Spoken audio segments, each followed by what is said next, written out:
같이 기도함으로 새벽기도 시작하겠습니다. 하나님 아버지 감사합니다. 하나님께서 은혜를 주사 예수 그리스도의 복음을 알게 하셨고 하나님의 살아계심을 알게 하셔서 이 시간 하나님의 말씀에 귀 기울일 수 있게 하시니 감사합니다. 하나님의 말씀에 귀 기울이며 하나님이 말씀하시는 것을 우리의 마음 가운데 새기며 그렇게 그 말씀과 더불어 살아가는 오늘 하루가 될 수 있도록 주님 인도하여 주옵소서. 살아계신 우리 주 예수 그리스도의 이름 받들어 기도합니다. 아멘. 오늘은 신명기 32장 31절에서 52절까지의 말씀입니다. 신명기 32장 31절에서 52절까지의 말씀입니다. 진실로 그들의 반석이 우리의 반석과 같지 아니하니 우리의 원수들이 스스로 판단하도다. 이는 그들의 포도나무는 소돔의 포도나무요 고모라의 밭의 소산이라. 그들의 포도는 독이 든 포도이니 그 송이는 쓰며 그들의 포도주는 뱀의 독이요 독사의 맹독이라. 이것이 내게 쌓여 있고 내 곳간에 봉하여 있지 아니한가. 그들이 실족할 그때에 내가 보복하리라. 그들의 환난 날이 가까우니 그들에게 닥칠 그 일이 속히 오리로다. 참으로 여호와께서 자기 백성을 판단하시고 그 종들을 불쌍히 여기시리니 곧 그들의 무력함과 갇힌 자나 노인자가 없음을 보시는 때로다. 또한 그가 말씀하시기를 그들의 신들이 어디 있으며 그들이 피하던 반석이 어디 있느냐. 그들의 재물에 기름을 먹고 그들의 전제의 재물인 포도주를 마시던 자들이 일어나 너희를 돕게 하고 너희를 위해 피난처가 되게 하라. 이제는 나 곧 내가 그인 줄 알라. 나 외에는 신이 없도다. 나는 죽이기도 하며 살리기도 하며 상하기도 하며 낫게도 하나니 내 손에서 능히 빼앗을 자가 없도다. 이는 내가 하늘을 향하여 내 손을 들고 말하기를 내가 영원히 살리라 하였노라. 내가 내 번쩍이는 칼을 갈며 내 손이 정의를 붙들고 내 대적들에게 복수하며 나를 미워하는 자들에게 보응할 것이라. 내 화살이 피에 취하게 하고 내 칼이 그 고기를 삼키게 하리니 곧 피살자와 포로된 자의 피요 대적의 우두머리의 머리로다. 너희 민족들아 주의 백성과 즐거워하라. 주께서 그 종들의 피를 갚으사 그 대적들에게 복수하시고 자기 땅과 자기 백성을 위하여 속죄하시리로다. 모세와 눈의 아들 호세아가 와서 이 노래의 모든 말씀을 백성에게 말하여 들리니라. 모세가 이 모든 말씀을 온 이스라엘에게 말하기를 마치고 그들에게 이르되 내가 오늘 너희에게 증언한 모든 말을 너희의 마음에 두고 너희의 자녀에게 명령하여 이 율법의 모든 말씀을 지켜 행하게 하라. 이는 너에게 헛된 일이 아니라 너희의 생명이니 이 일로 말미암아 너희가 요단을 건너가 차지할 그 땅에서 너희의 날이 장구하리라. 바로 그날에 여호와께서 모세에게 말씀하여 이르시되 너는 여리고 맞은편 모압 땅에 있는 아바림 산에 올라가 느보산에 이르러 내가 이스라엘 자손에게 기업으로 주는 가나안 땅을 바라보라. 네 형 아론이 호르산에서 죽어 그의 조상에게로 돌아간 것 같이 너도 올라가는 이 산에서 죽어 네 조상에게로 돌아가리니 이는 너희가 신광야 가데스의 무리바 물가에서 이스라엘 자손 중 내게 범죄하여 내 거룩함을 이스라엘 자손 중에서 나타내지 아니한 까닭이라. 네가 비록 내가 이스라엘 자손에게 주는 땅을 맞은편에서 바라보기는 하려니와 그리는 들어가지는 못하리라 하시니라. 아멘. 우리가 어제 본 것처럼 아수르나 바벨론은 하나님의 그 회초리 몽둥이로 하나님의 자녀인 이스라엘을 또 훈계하고 훈육하는 도구였습니다. 하지만 그들 스스로가 교만했던 거죠. 이스라엘을 그렇게 망한 것이 자신들의 능력이다. 하나님이 그렇게 할 수 있도록 막지 아니하시고 허용하셨기 때문에 그렇게 할 수 있었다라는 생각을 이들이 하지 못한다라는 거죠. 하나님이 내주셔서 그렇게 할 수 있었다라는 것을 이들이 교만해서 모릅니다. 그래서 하나님이 자신의 백성을 바르게 살게 하려고 이들을 회초리로 쓰신 것을 모르고 자신의 힘을 의지하는 이러한 교만을 떨고 있을 때에 하나님은 세상에 분명히 알리고자 하시는 거죠. 눈에 보였던 고난과 어려움은 부모가 자식을 훈계해서 그 이스라엘에게 보여진 것이지, 주인이 무슨 노예를 완전히 파멸시키고 멸절시키고 아니면 하나님이 무능해서 이러한 일들이 일어난 것이 아니다라는 것을 분명하게 세상에 알리고자 하시는 거죠. 그래서 31절에는 놀라운 반전이 이루어지죠. 진실로 그들의 반석, 여기 그들이라고 말하면 아수르, 바벨론을 가리킵니다. 아수르, 바벨론이 자신의 반석이라고 여기는 그런 신들이 우리의 반석과 같지 아니하니 우리의 원수들이 스스로 판단하도다. 여기 우리는 누굽니까? 바로 이스라엘 백성이고 하나님이죠. 하나님과 이스라엘 백성이 한편이 되는 거예요. 우리 반석. 그래서 이들이 바벨론과 아수르에 의해서 많은 고난을 당한 다음에 깨닫는 거죠. 하나님 편에 서게 되는 거죠. 하나님이 우리의 편이다, 우리다, 이렇게 인식한다라는 거예요. 그래서 우리의 하나님, 바로 우리 편에 서신 하나님, 바로 저들이 말하는 가짜 우상들, 가짜 신과는, 그들이 말하는 가짜 반석과는 비교도 안 되는 것을 그 작자들이 결국 알게 될 거다라고 이스라엘 백성이 이렇게 말하는 날이 올 거라는 거죠. 그러니까 이스라엘이 비록 하나님께 회초리를 맞고 그것 때문에 힘들어하지만 그것이 회복의 계기가 돼서 하나님께로 돌아오게 되는 날이 반드시 있을 것이다 라는 것이죠. 그러니까 사실 하나님이 회초리라고 말씀하시지만 결국 이들이 강대국이 이들을 공격하고 멸망시키고 침략하는 일을 막아주시지 않고 그대로 놔두신 거죠. 우리도 마찬가지예요. 하나님께 매를 맞았다, 가다가 한 대 얻어 터지고 돌아왔다가 아니라 하나님이 그냥 우리를 놔두시면 결국 우리는 스스로 어느 순간에 무너지게 돼 있습니다. 내 능력과 내 삶의 어떤 재능과 기술로 막 달려가죠. 내가 원하는 길로. 그러다가 그 길에서 이제 갑자기 무너지고 그 길이 막힌 길이고 그 길 가운데 좌절하는 일들이 생기고 그러면서 내가 쫓았던 길이 엉뚱한 길이구나, 이걸 나중에 알게 되는 거죠. 그 탕자도 마찬가지잖아요. 자신이 생각하는 이 멋있는 길, 화려한 길, 그래서 재산을 먼저 달라고 하고 이방 땅으로 냅다 도망가죠. 자신이 원하는 길로 달려간 거죠. 그걸 하나님이 무슨 훈계를 하시고 그 아버지가 무슨 회초리를 들고 그 아이를 때리거나 이러지 않지 않습니까? 그냥 놔두죠. 막지 않으시죠. 하나님이 막지 아니하시는 게 결국은 징벌로 느껴질 수밖에 없는 거예요. 결국 자기가 원하는 식으로 막 달려간 탕자는 어떻게 됩니까? 결국은 돈을 다 잃고 돼지우리에서 쥐염 열매를 먹으면서 너무 고생하죠. 스스로 그 길을 갔다가 완전히 막다른 길로 알게 된 것입니다. 누가복음 15장에 17, 18, 19절에 뭐라고 합니까? 20절까지. 이에 스스로 돌이켜 이르되 내 아버지에게는 양식이 풍족한 품꾼이 얼마나 많은가. 나는 여기서 줄여 죽는구나.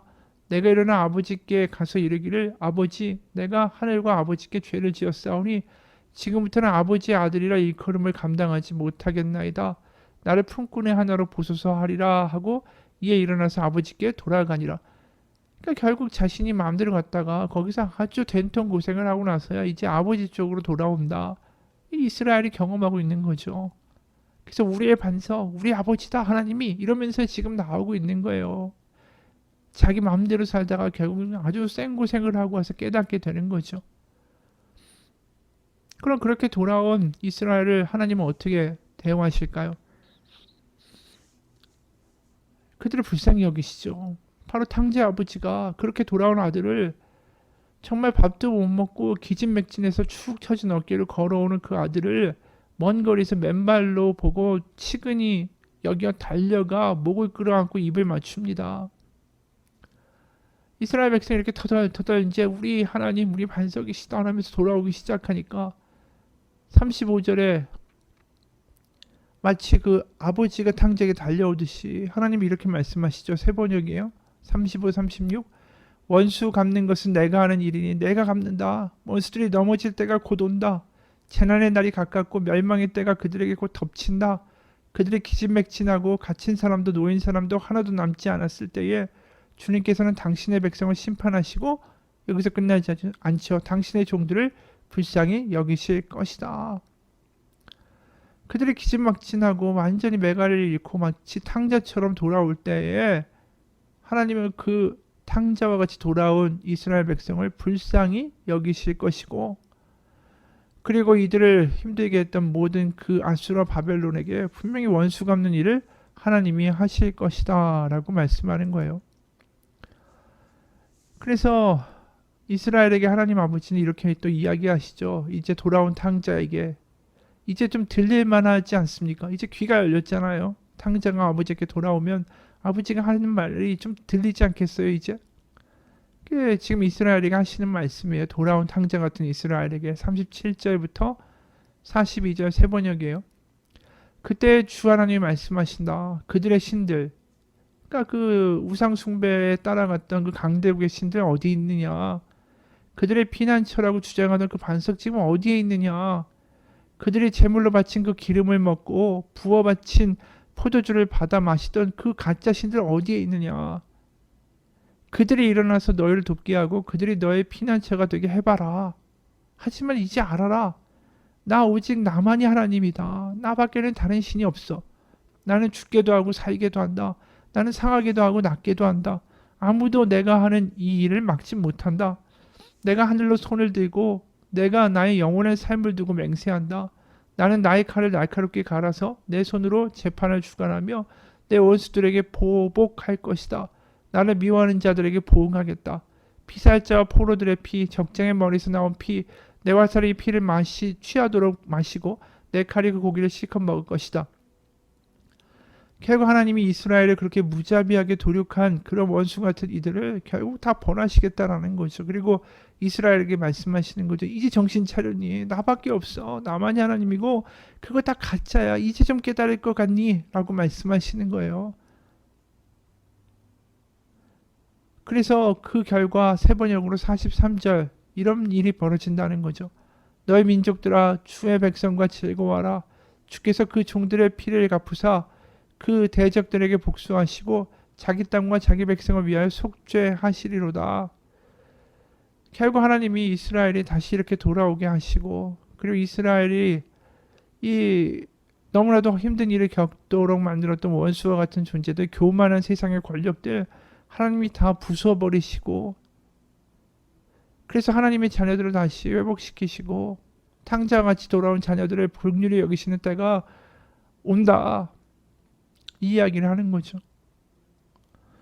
그래서 특히 43절에 보면은 이게 되게 특이한 대목이 나와요. 이게 너희 이스라엘아라고 얘기하지 않습니다. 너희 민족들아 주의 백성과 같이 즐거워하라고 이야기해요. 주의 백성은 누구죠? 이스라엘이고 너희 민족들은 열방을 가리키는 거죠. 결국 이스라엘만 이렇게 탕자가 돼서 돌아오는 것을 하나님이 돌보시고 끌어안아 회복시키시고자 하시는 게 아니라 이 이스라엘에게 나타나는 이 탕자와 같은 모습들은 결국은 하나님이 이방 열방을 향한 하나님의 뜻이기도 하다라는 거죠. 그래서 오늘 이 장면 모세의 노래에 나오는 탕자의 비유와 같은 모습들은 이스라엘만 돌아오는 게 아니라 탕자와 같은 이방인이 우리들도 하나님 아버지께로 돌아가고, 하나님은 그동안 우리가 우상 숭배하면서 세상에서 강하다고 말하는 것을 쫓았던 우리가 이제 돌아와서 하나님 앞에 섰을 때 하나님 이렇게 말씀하신다는 거죠. 돈과 성공과 명예를 쫓았던 너의 삶, 그게 너에게 생명을 주니? 아니야, 나밖에 없어. 내가 낫게 하고 내가 고치고 내가 생명을 주고 내가 그 모든 너희를 괴롭혔던 우상들과 원수들을, 세상의 권세들과 권력들과 갑질하는 모든 것들을 내가 부수어내고 다시 너희를 회복시킬 거야. 나만이 하나님이야. 이 이야기를 이방 열방들에게도 하신다라는 거죠. 그게 바로 예수 그리스도의 십자가의 이야기죠. 그래서 이게 이스라엘에게만 주는 이야기가 아니라 너희 민족들아, 43절에 열방들아 이야기할 때 모세의 이 노래는 이미 하나님의 놀라운 계획까지도 다 포괄하고 있다는 것을 우리가 보게 됩니다. 그래서 나중에 우리가 계시록 15장에 보면 이런 표현이 나와요. 계시록 15장 3절 4절 하나님의 종 모세의 노래, 어린 양의 노래를 불러 이르되 주 하나님 곧 전능하신 이시여 하시는 일이 크고 놀라우시도다. 만국의 왕이시여 주의 길이 의롭고 참되시도다. 주여 누가 주의 이름을 두려워하지 아니하며 영화롭게 하지 아니하오리까. 오직 주만 거룩하시니이다. 주의 의로우신 일이 나타났음에 만국이 와서 주께 경배하리이다 하더라. 계시록에 지금 모세의 노래가 왜 나와요? 그리고 만국이 와서 주께 경배한대요. 드디어 주의 이름을 알고 경외하고 하나님밖에 없습니다라는 고백하는 만국의 열국의 백성들이 하나님께 돌아오는 날이 있을 것이다. 그것을 모세의 노래, 어린 양, 바로 예수 그리스도의 노래를 부른다라고 이야기하는 거예요, 천사들이. 그러니까 지금 오늘 모세의 노래가 비단 이스라엘의 회복만을 이야기하는 게 아닙니다. 탕자와 같던 우리들이 하나님 앞에 돌아와 다시 하나님 앞에 나와 무릎 꿇고 세상에서 돈과 명예와 명성과 세상에 가진 것을 가지고 휘두르는 모든 가짜 권력들과 이 권세들이 하나님 앞에 다 파괴되는 날이 있을 것이다. 그게 계시록에 나와 있는 이야기죠. 그게 용이고 거기에 나와 있는 바다짐승에 대한 이야기가 결국 그들이 다 멸절되고 사탄과 세상의 권세들이 결국 불지옥에 던져지는 날이 오게 될 것이다. 이 계시록의 말씀과 일맥상통한다라는 것입니다.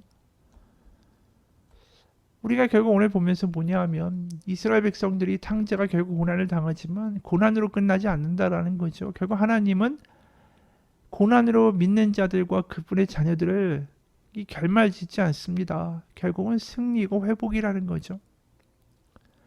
결국 모세의 노래는 하나님의 자녀들이 결국 하나님의 품 안으로 달려 들어오고 또 모든 연약한 이들이 하나님 안에 하나님을 주라고 고백할 때에 그들을 다시 품어주신 하나님의 그 은혜가 이미 다 모세의 노래에는 담겨 있는 거죠.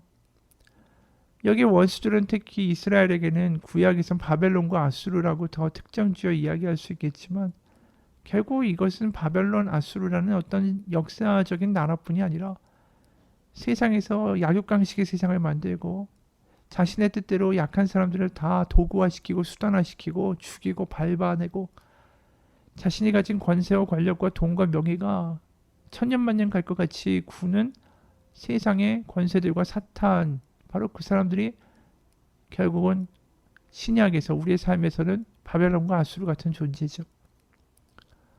결국 그렇게 교만하고 하나님 없이 내가 이 세상의 왕이다, 내가 모든 걸 통치하고 내 뜻대로 이루어질 것이다 라고 사는 떵떵거리는 이들은 결국 계시록에서 보면 심판받을 것이죠. 하나님이 그들을 가만히 두지 않으실 것이다 라는 거예요. 그래서 모세의 노래는 그냥 비단 이스라엘의 회복만을 이야기하는 게 아니라 특히 열방을 이야기하면서 모세는 예수 그리스도의 복음을 통해서 하나님이 모든 열방에 그 하나님의 자녀들을 다시 그분의 품으로 돌아오게 하시는 그 날까지도 이 모세의 노래는 부르고 있다라는 거죠. 그래서 모세가 가지고 있는 이 마지막의 어떤 삶에 있어서의 비전이 참 대단한 것 같아요. 그러니까 이 하나님이 모세에게 엄청난 비전을 주신 거죠. 비록 그가 오늘 본문에서 보면 가나안에 가지 못하지만 가나안에 들어가는 이 이스라엘 민족이 결국은 그 땅에서 쫓겨났다가 포로로 갔다가 되돌아올 날까지도 이미 보고 있다. 우리는 이걸 30장에서 이미 보았죠. 그리고 그뿐 아니죠. 각 사람의 입과 마음에 그분의 말씀이 완전히 머물게 하는 하나님의 비전도 그가 보았습니다. 바로 그게 신약에서 예수 그리스도가 말씀이 육신이 되어 우리 가운데 거하셔서 우리 마음 가운데 그분의 말씀이 머무시는 그러한 미래를 이미 어떻게 보면 모세는 보고 있는 거죠. 그리고 그 이야기를 결국 로마서 10장에서 바울은 다시 한번 확언한 것이고, 그래서 모세는 바로 앞으로 하나님이 하실 놀라운 일들을 이미 그가 보고 있다는 것을 우리가 알게 됩니다. 그렇기 때문에 오늘 모세 보고 가나안에 못 들어갈 거다 라고 말씀하실 때 이게 너무 냉정한 거 아닌가, 하나님 모세에게 너무하신 거 아닌가, 우리가 그렇게 생각할 수 있는데 거꾸로 생각해 보면 모세가 과연 가나안에 못 간다라는 사실이 억울했을까요? 전혀 안 그랬을 것 같아요. 왜냐하면 하나님은 가나안에 들어가는 것을 넘어서서 하나님의 커다란 계획과 경륜을 이미 그 마음 가운데 그의 눈앞에 이미 다 보여주셨기 때문이죠. 그러니까 모세는 눈앞에 보이는 것이 아니라 너무나도 크신 하나님을 만난 거죠. 크신 계획과 큰 뜻을 갖고 계신 하나님을 이미 경험했기 때문에 그가 가나안에 들어가는 것이 그렇게 큰 문제가, 또 못 들어가는 게 큰 문제가 되지 않았을 것입니다. 그래서 오늘 43절에 너의 민족들아 주의 백성들과 즐거워하라. 주께서 그 종들의 피를 갚으사 그 대적들에게 복수하시고 자기 땅과 자기 백성을 위하여 속죄하시리로다. 이 구절도 또 실제로 로마서 15장에서 사도 바울이 그대로 인용해서 말해요. 로마서 15장 9절 10절 이방인들도 그 긍휼하심으로 말미암아 하나님께 영광을 돌리게 하려 하심이라. 기록된 바 그러므로 내가 열방 중에서 주께 감사하고 주의 이름을 찬송하리로다 함과 같으니라. 또 이르되 열방들아 주의 백성과 함께 즐거워하라 하였으며. 바로 신명기 오늘 말씀을 그대로 인용해서 로마서 15장에서 사도 바울이 이야기하는 것이죠. 바로 신약에서 또 이 땅의 종말에서 이르실 하나님의 커다란 비전을 이미 모세는 보고 있다라는 것입니다. 그걸 사도 바울은 다시 한번 확언해 준 것이고, 여러분 우리가 세상 가운데 살아가면서 가장 큰 위안이 때로는 되는 게 뭔지 아십니까? 하나님이 이루실 큰 미래를 우리 가슴 가운데 품게 되는 거. 눈앞에 일이 일비하는 게 아니라 크신 하나님을 만나고 결국 비극이 아니라 고난이 아니라 하나님의 놀라운 뜻을 우리 가운데 그 하나님 안에 머무는 자를 통해서 이루어내신 하나님의 그 결말을 기대하고 바라보는 거. 그게 우리 가운데 얼마나 큰 담대함을 가지게 하며 그게 얼마나 큰 축복인지 몰라요. 모세에게 주셨던 그 커다란 그 하나님의 뜻을 볼 수 있는 크신 하나님을 만날 수 있는 그 은혜가 우리가 하나님을 믿고 갈 때에 이 고난이 끝이 아니라 이 비극이 끝이 아니라 하나님의 커다란 이야기가 내 삶에 흘러가고 있습니다. 하나님의 커다란 뜻이 이루어질 것입니다. 그것이 우리 가운데 확신되고 보여지고 믿어지는 모세와 같은 은혜가 우리의 삶 가운데 이루어지게 주님의 이름으로 축원합니다. 하나님 아버지, 우리는 크신 하나님을 경험하기 원합니다. 눈앞에 보이는 것에 일이 일비하는 게 아니라 눈앞에 보여지는 고난과 비극에 우리의 눈이 집중되고 이것이 우리의 인생의 끝이구나라고 말하는 것이 아니라 그것을 넘어서서 이루신 하나님의 커다란 뜻과 커다란 이야기들을 믿고 소유하고 경험하고 감격하며 살아가기 원합니다. 그래서 우리의 삶이 고난으로 끝나지 아니한다. 우리의 삶이 비극으로 결말되지 아니한다라는 분명한 믿음 가운데 승리하며 살아가는 모세와 같은 담대한 하루가 될 수 있도록 주님 인도하여 주옵소서. 살아계신 우리 주 예수 그리스도의 이름 받들어 기도합니다. 아멘.